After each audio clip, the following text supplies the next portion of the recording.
বেশ কিছুদিন আগে আমার এক বৌদির সাথে কথা হচ্ছিল, হঠাৎ করেই হোয়াটসঅ্যাপে পিং করলো যে পুটু তোর ভিডিওগুলো আমার খুব ভাল লাগে, আর সেইগুলো দেখে কিছু কিছু জিনিস নাকি সানিদা বানিয়েও দেয় আর সেগুলোরা খুব এনজয় করে। থ্যাংক ইউ বৌদি আমাকে এতটা মোটিভেট করার জন্য, and keep watching my videos.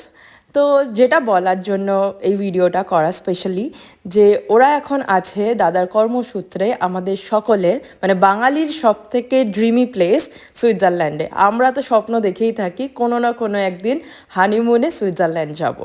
আমরা যেরকম উইকেন্ডে CC1 বা মানিকতলায় ঘুরতে যাই, ওরা সেরকমই প্যারিসে যায়। গোটা 5-10 মিনিটের কনভারসেশন হওয়ার পর আমি যেটা অন্তর থেকে ফিল করলাম, বিদেশের মাটিতে পা রাখলেও তাদের মন বা আত্মা এখনও ভারতেই রয়ে গেছে। বছরের প্রথম স্নোয়ের থেকে তারা বছরের প্রথম বৃষ্টি হওয়ার পর মাটির ওই সেদো গন্ধটাই বেশি ভালোবাসে। তাদের কাছে আজও পরম তৃপ্তির খাওয়া গরম গরম ধোয়া ওঠা ভাত, আলু সেদ্ধ আর 1 চামচ ঘি। ইংলিশ ব্রেকফাস্টের থেকে কুচনো পেঁয়াজ ছড়ানো 1 বাটি ঘুগনি আর বাটারে সেঁকা একটা পাউরুটি যথেষ্ট তাদের জন্য।